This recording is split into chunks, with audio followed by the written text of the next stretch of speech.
La separación de España en entidades menores que con el tiempo se van subdividiendo parece una maldición que pesa sobre España desde hace ya casi 4 siglos.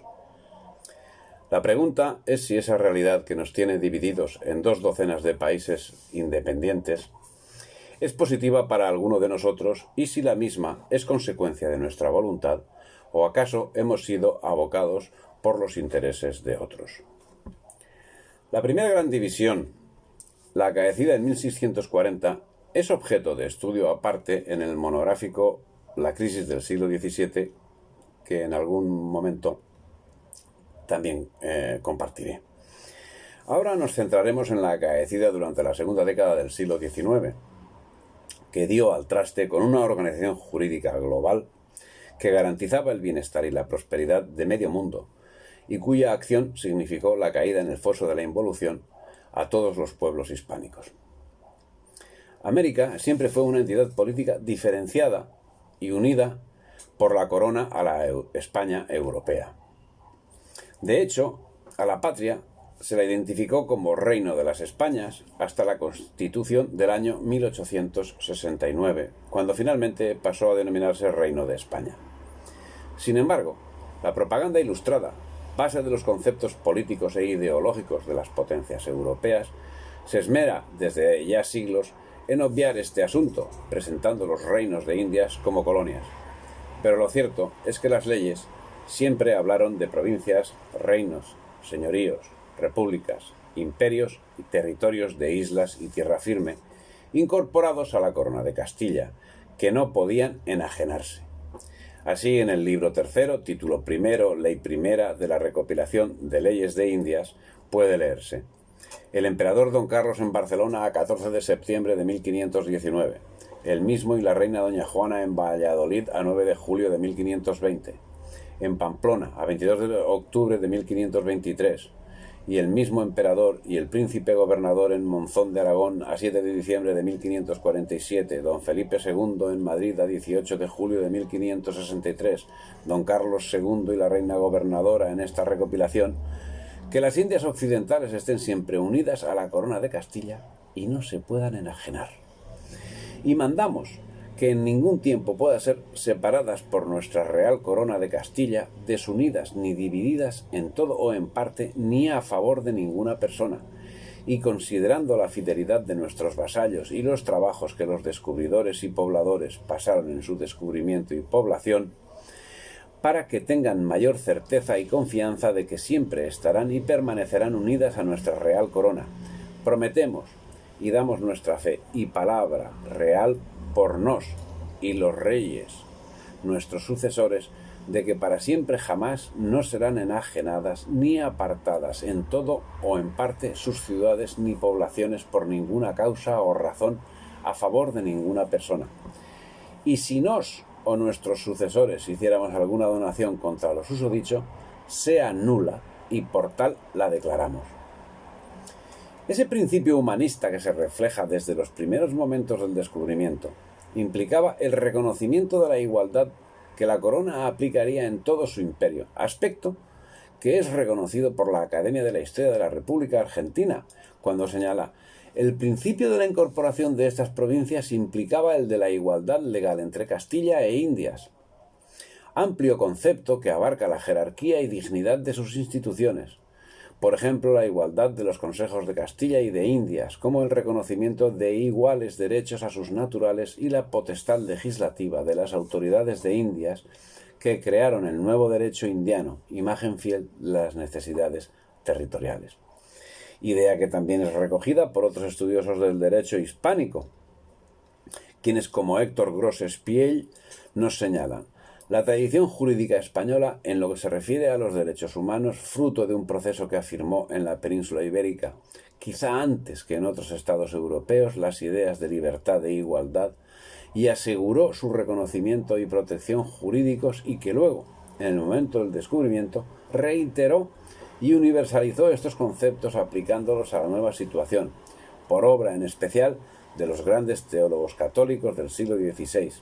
Formó la base del pensamiento americano, fundado siempre en la afirmación teórica de la igualdad esencial de todos los seres humanos, sin distinción de origen, raza o color, en la libertad consustancial con la naturaleza del hombre y en la necesidad de procedimientos y garantías adecuados para la protección de estos derechos inalienables. Conforme a estos principios, una ley de Indias mandaba que por justas causas convenía que en todas las capitulaciones que se hicieran para nuevos descubrimientos se excuse esa palabra conquista y en su lugar se use de las de pacificación y población, para que aquella palabra no se interprete nunca contra la intención superior. Eso está reflejado en la recopilación de las leyes de Indias, en el libro cuarto, título primero, ley sexta. Remarcando el hecho que venimos destacando, el profesor Bernardino Bravo Lira señala: políticamente las Indias fueron incorporadas a la corona y no al reino de Castilla. Esto significa que no se las consideró como simple suelo, sin personalidad política propia y, por tanto, susceptible de sometimiento a una potencia extranjera. Antes bien, se las consideró como otros reinos, similares a Castilla y a los demás europeos, dotados de los mismos atributos que ellos. Por esta razón, se las calificó y organizó bajo la forma de Estado, o estados, de las Indias y no de colonias, sometidas a una metrópoli, como posteriormente lo hicieron otras potencias europeas en su expansión ultramarina, desde el siglo XVII hasta el XX. Los reinos de Indias contaron con todos los elementos que entonces configuraban un Estado: territorio, población y naturaleza, es decir, nacionalidad, instituciones, gobierno y legislación propia. Este reconocimiento de identidad es un hecho significativo y propio de la tradición cristiana y de la cultura grecolatina, de la que España fue clara continuidad. Y consiguientemente calificar como colonia a la América española no es sino un anacronismo, un reduccionismo a intereses ajenos particularmente representados por las actuaciones llevadas a término por Francia y por Inglaterra desde el siglo XVII. Y hasta se puede afirmar que es un acto de mala fe por parte de quienes han tenido y tienen voluntad de mantener separado lo que por justicia histórica jamás debió separarse.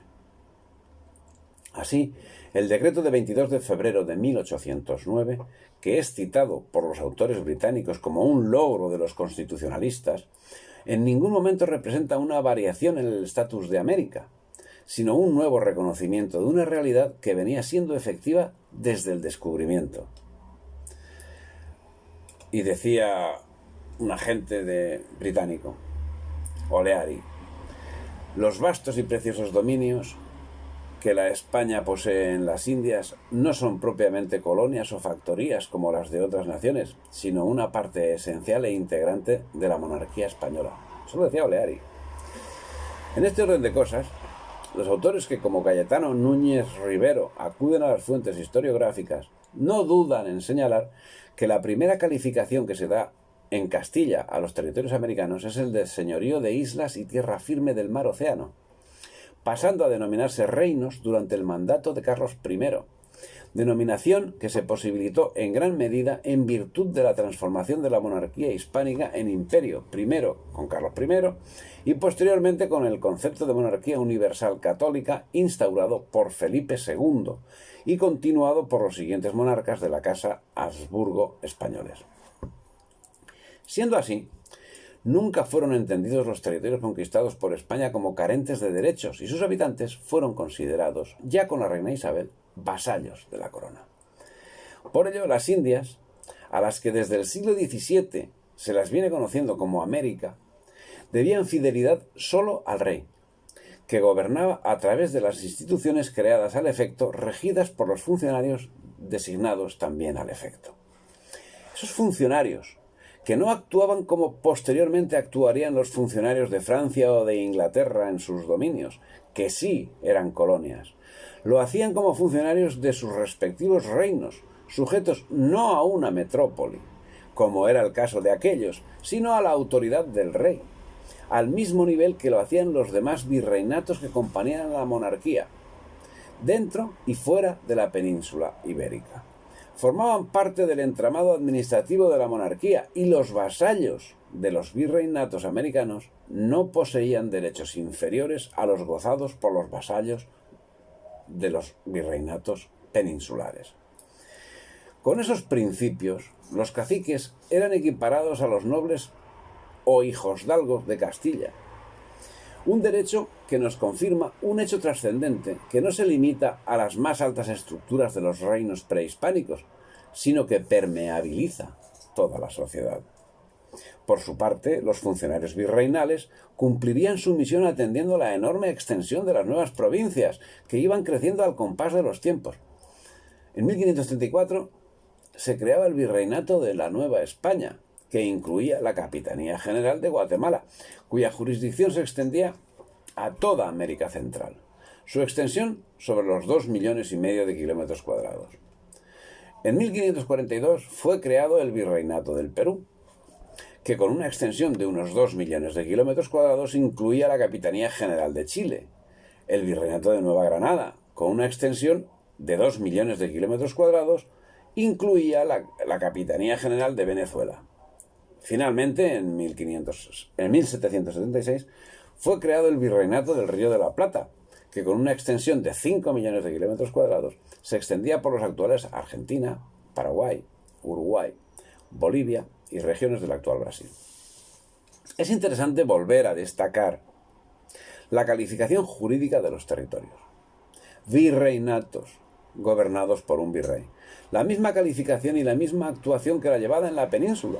Estamos reiterando algo que resulta evidente, pero la verdad es que resulta difícil dejar de caer en la reiteración al afirmar constantemente que no estamos hablando de colonias, sino de reinos, cuando ante semejantes evidencias y de forma también reiterada se viene insistiendo en el tratamiento contrario por parte de propagandistas, en ocasiones desinformados y en ocasiones desinformadores, que dan la sensación de servir a algo que no cuadra exactamente con la verdad histórica.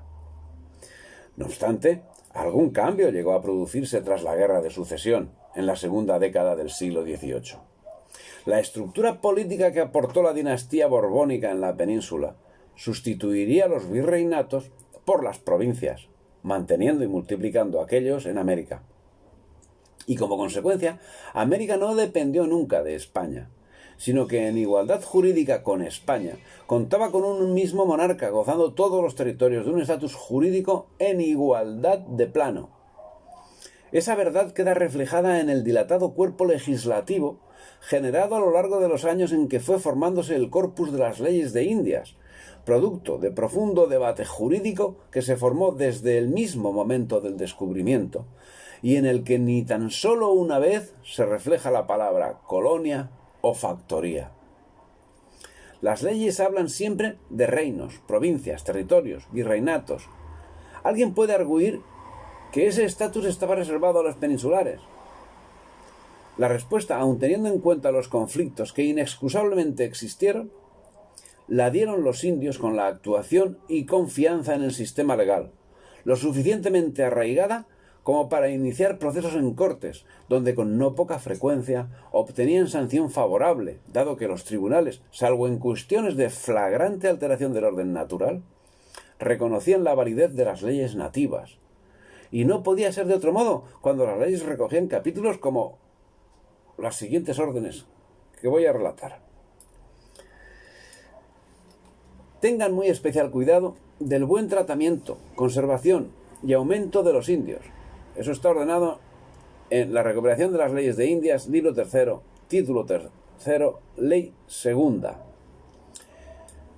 Mandamos a los virreyes, presidentes y oidores de nuestras audiencias que ordenen a los alcaldes ordinarios de las ciudades donde residieren las audiencias que no cumplan ni ejecuten auxilio invocado por cualesquiera jueces eclesiásticos contra indios ni otros.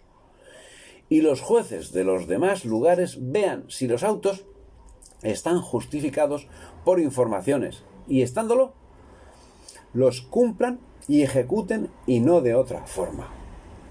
Eso sale en la recopilación de las leyes de Indias, libro 3, título 1, ley 2. Mandamos que los visitadores jueces de grana en las visitas que hicieren no puedan vender ni comprar ni hacer otros contratos con los indios sobre los frutos de sus cosechas ni otros ningunos, aunque representen que es conveniente utilidad de los indios. Y los virreyes de la Nueva España procuren excusar estos jueces y escribanos y lo encarguen a los corregidores, alcaldes mayores y otras personas que tengan ministerios públicos. Está en la recopilación de las leyes de Indias, libro cuarto, título 31, ley 45. Y más, algunas estancias que los españoles tienen para sus ganados se les han dado en perjuicio de los indios por estar en sus tierras o muy cerca de sus labranzas y haciendas, y a esta causa los ganados les comen y destruyen los frutos y les hacen otros daños. Mandamos que los oidores que salieran a la visita de la tierra lleven a su cargo visitar las estancias sin ser requeridas y ver si están en perjuicio de los indios o en sus tierras. Y siendo así, llamadas y oídas las partes, a quien tocare breve y sumariamente o de oficio, como mejor les pareciere, las hagan quitar luego y pasar a otra parte, todo sin daño y perjuicio de tercero. Recopilación de las leyes de Indias, libro cuarto, título 31, ley 13ª. Dice: cuando saliere el visitador a cumplir su turno, visite con particular atención las encomiendas, minas, chacras y obrajes, e inquiera el tratamiento que los encomenderos, mineros y dueños de las demás haciendas hicieren a los indios del repartimiento o voluntarios, y no consienta que los unos ni los otros padezcan violencia ni servidumbre, castigando los culpados y ejecutando en sus personas y haciendas las penas impuestas. Recopilación de las leyes de Indias, título cuarto, libro 31, ley 10ª. Los visitadores averigüen y sepan en el discurso de sus visitas el tratamiento que los caciques hacen a sus indios y los castiguen si averiguan que han cometido algunos excesos. Recopilación de las leyes de Indias, libro cuarto, título 31, ley 11ª. En fin, más y más y más. Vamos a decir la última. No han de tocar ni aprovecharse de la plata que estuviese en las cajas de comunidades de los indios, ni emplearla en ningún efecto, ni servirse de los dichos indios, ni ocuparlos en ningún ministerio, pena de que se les hará cargo en sus residencias y serán castigados con demostración. Sale en la recopilación de las leyes de Indias, libro tercero, título sexto, ley 76. En fin, hasta ahí repaso somero por las leyes. La protección del indio desde el momento del descubrimiento fue función principal de la corona. No es de extrañar así que cuando era preciso los indios respondiesen a favor de quienes les protegían, y no era para menos, ya que eran tan vasallos como los habitantes de cualquier otro reino. España trasplanta al continente americano su propia organización social y política, como muestra de la cualidad que tenía el rey de España como rey de las Indias. Y esto no por derecho de conquista, sino como resultado del pacto existente entre las élites indígenas con el rey, y no con el Estado. Pactos que llegaron a reconocer a las dinastías indígenas los mismos derechos que tenía la nobleza castellana. Si la dinastía Moctezuma llegó a dirigir el virreinato de México, en la persona de José Sarmiento y Valladares, conde de Moctezuma, la dinastía de los incas fue asociada al trono en el mismo rango que la nobleza de la España europea. En este sentido, el de la protección del indio, pero también en el sentido más amplio de la defensa de los derechos de todos, Bernardino Bravo Lira señala que la nota distintiva del Estado indiano es la juridicidad, es decir, la sujeción de gobernantes y gobernados a un derecho que es supraestatal. Así se entendió el Estado y el gobierno de América desde la llegada de Colón hasta la introducción del constitucionalismo. Cuando tras la dislocación de la patria, ya en el siglo XIX, los gobiernos liberales impuestos por la oligarquía al servicio de los colonialistas británicos introdujeron leyes de desamortización y abolieron fueros, no solo en América, sino también en la España europea.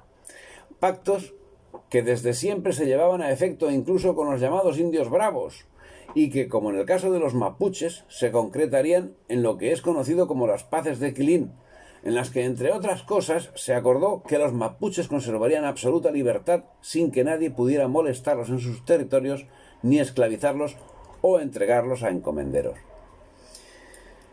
Esos tratados, y en concreto el firmado en tiempos de Felipe IV, serían argumentados por los mapuches cuando los gobiernos chileno y argentino del siglo XX atacaron sus derechos.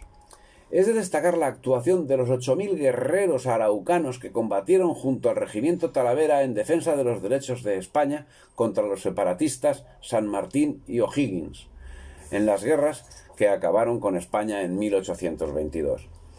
Algo que tiene reflejo en el derecho, y en un derecho que tenía presente la idiosincrasia de los administrados.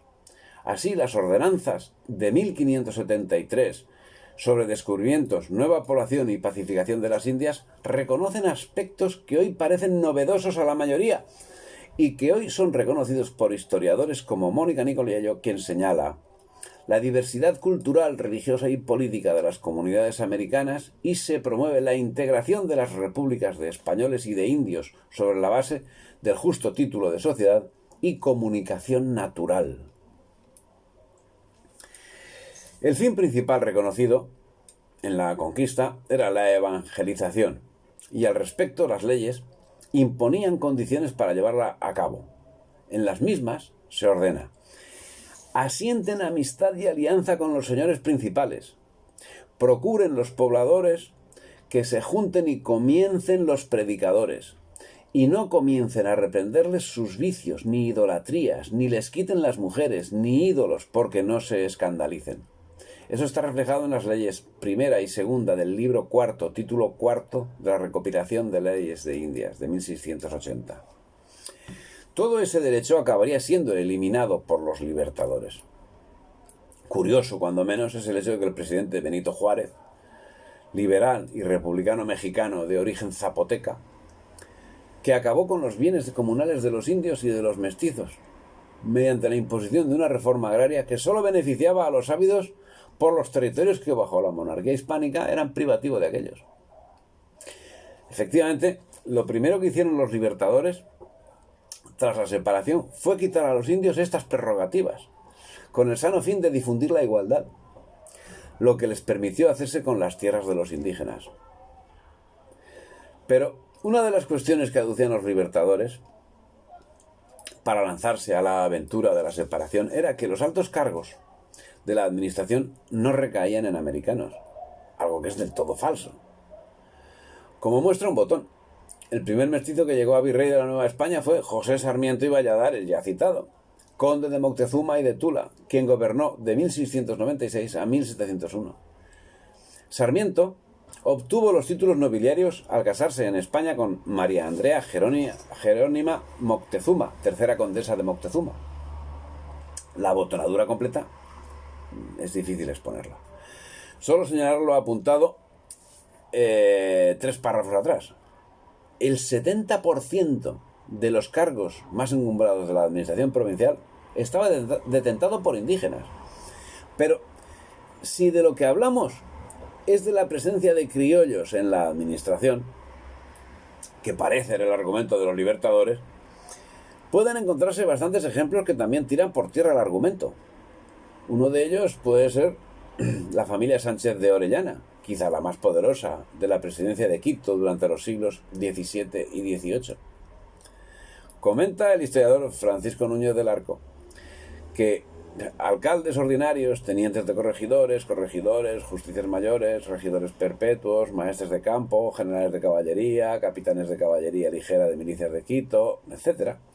Remitámonos nada más a 3 ejemplos de esta familia que figuraron como máxima autoridad política en la provincia de Quito. Primero, Antonio Sánchez de Orellana y Ramírez de Arellano, primer marqués de Solanda, nacido en Zaruma en 1651.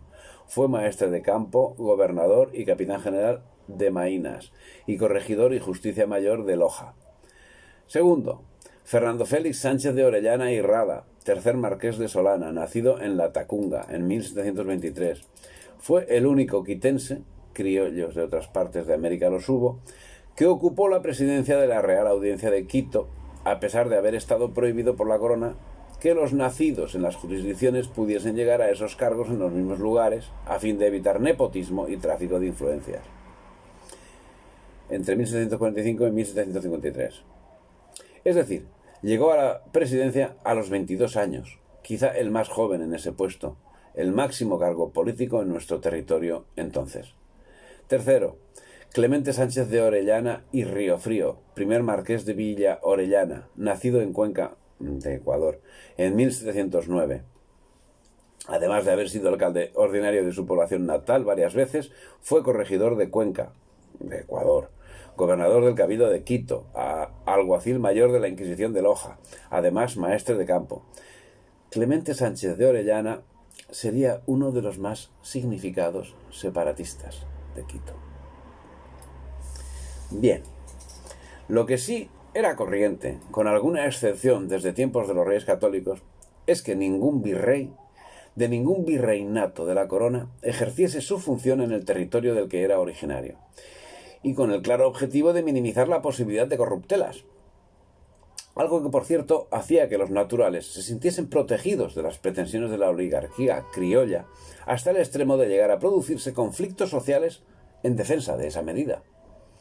Así, el nombramiento de Diego de los Reyes Balmaceda dio lugar en 1717 a un levantamiento comunero en Asunción, por considerar la población que el gobernador no podía ser originario del lugar.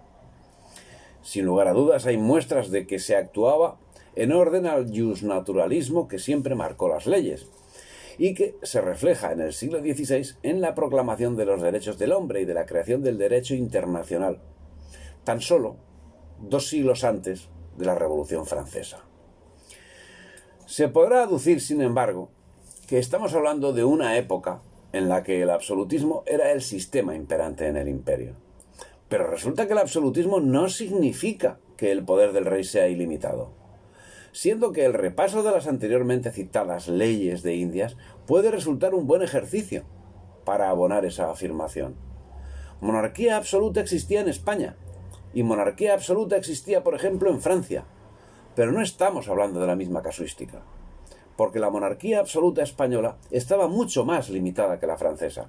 Por ejemplo, en el caso español, una eventual incapacidad del rey hacía que la soberanía recayese en el pueblo, algo que fue ampliamente utilizado en 1808 en toda la nación, con el secuestro o sometimiento real, que fue de la Casa Real en completo a Napoleón.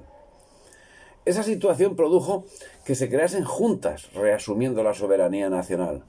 Primero fue Asturias, y a ellas se fueron sumando las otras regiones, Galicia, Murcia, Andalucía, y en América, Quito, Caracas, Buenos Aires.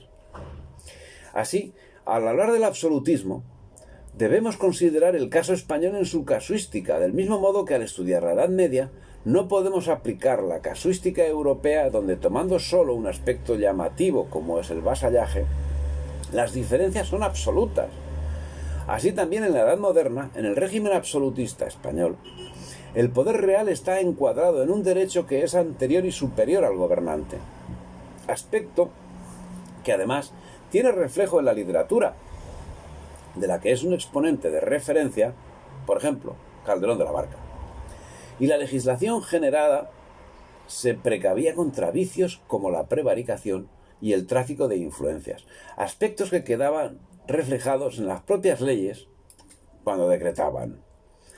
Prohibimos y expresamente defendemos que ahora ni en ningún tiempo pueda ser abogado en ninguna de nuestras audiencias reales de las Indias ningún letrado donde fuere oidor su padre, suegro, cuñado, hermano o hijo, pena de que el letrado que abogue contra esta prohibición incurra con ello en pena de 1000 castellanos de oro para nuestra cámara y fisco.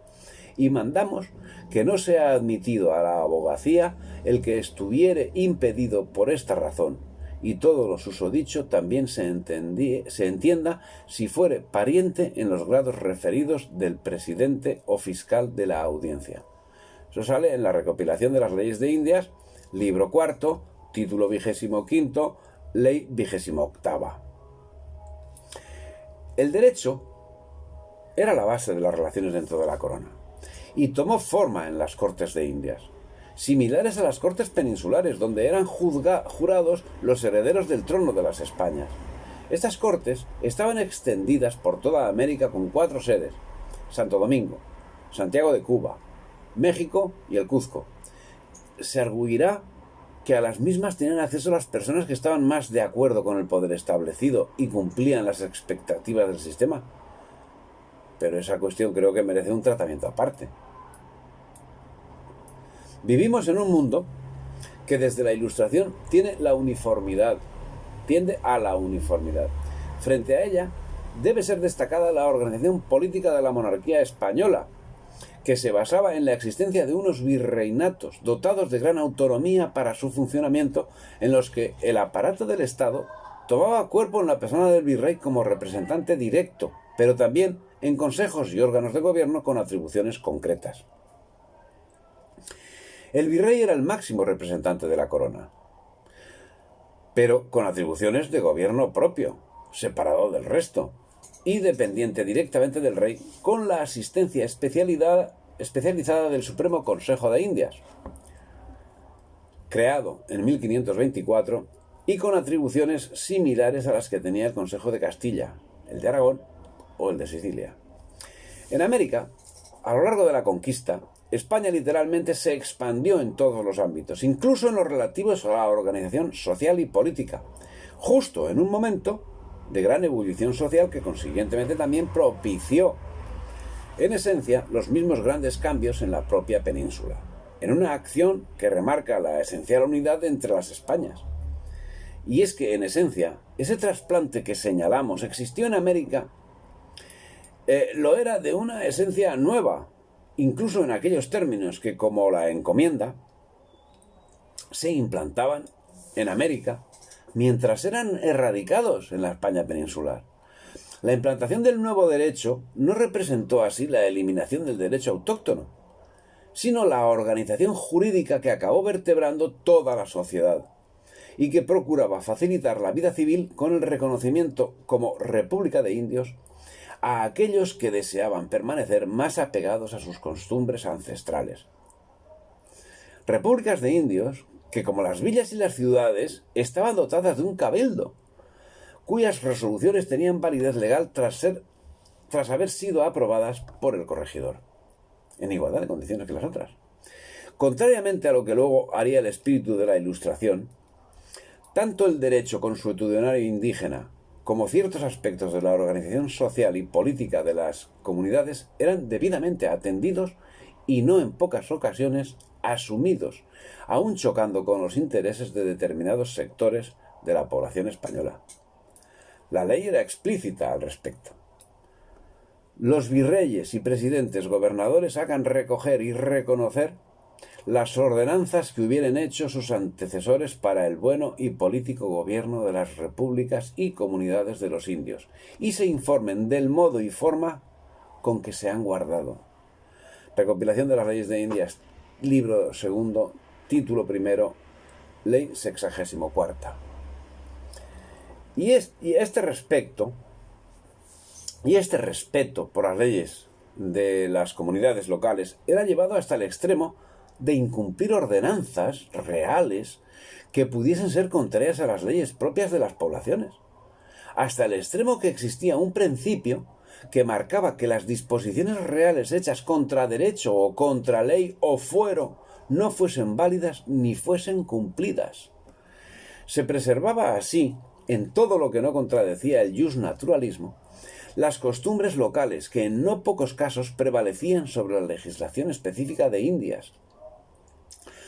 Podrá argumentarse que, no obstante, todas estas medidas estaban dirigidas desde la España peninsular, ya que las leyes de las que dependían eran inequívocamente elaboradas a la sombra de la corte.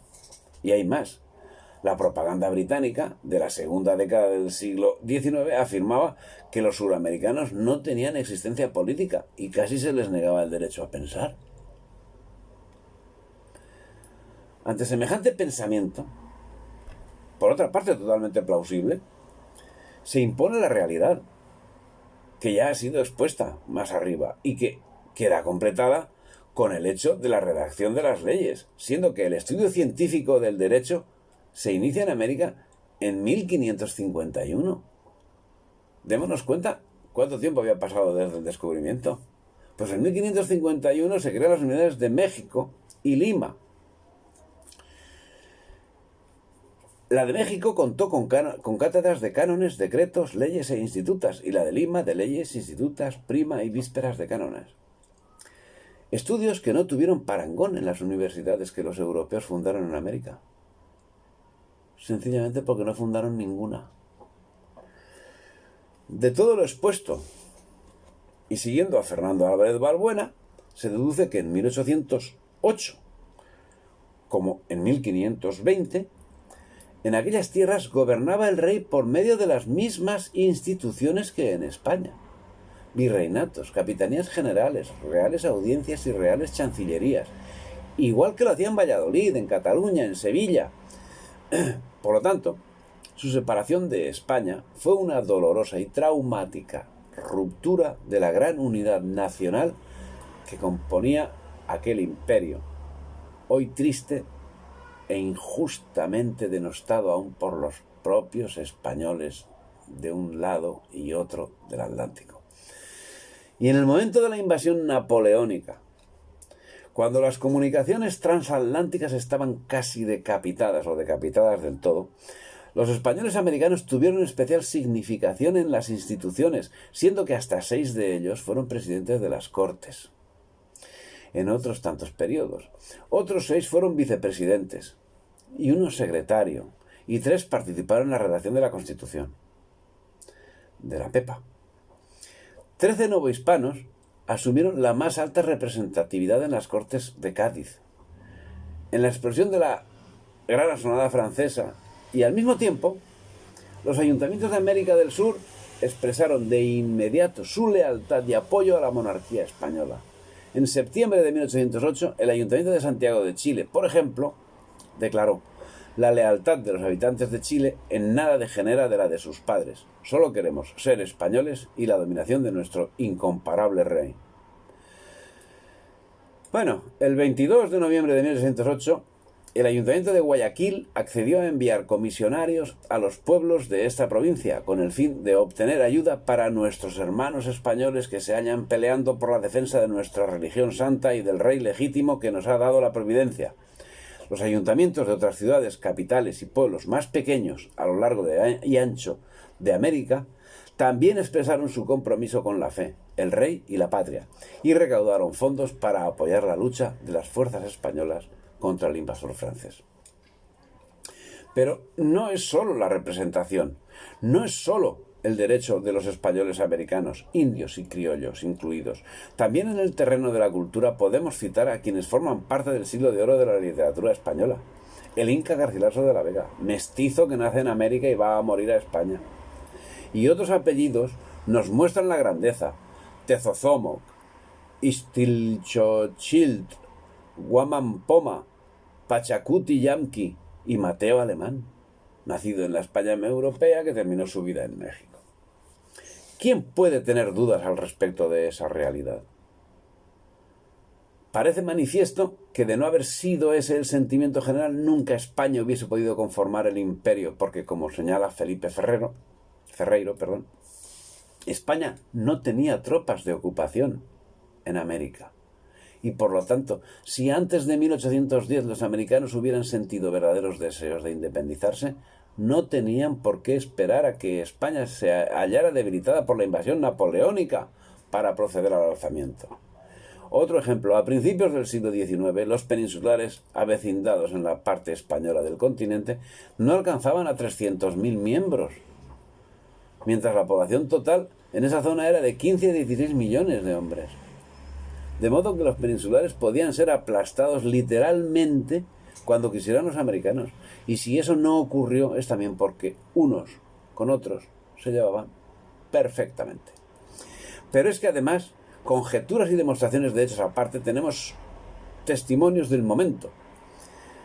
El doctor Santiago Arroyo Valencia, que vivió entre 1773 y 1845, abogado neogranadino, establecido en Popayán, reconoció en sus memorias personales que durante el año 1808 su provincia, y todas las del Virreinato de Santa Fe, gozaban de una paz tan completa que parecía no poderse alterar jamás.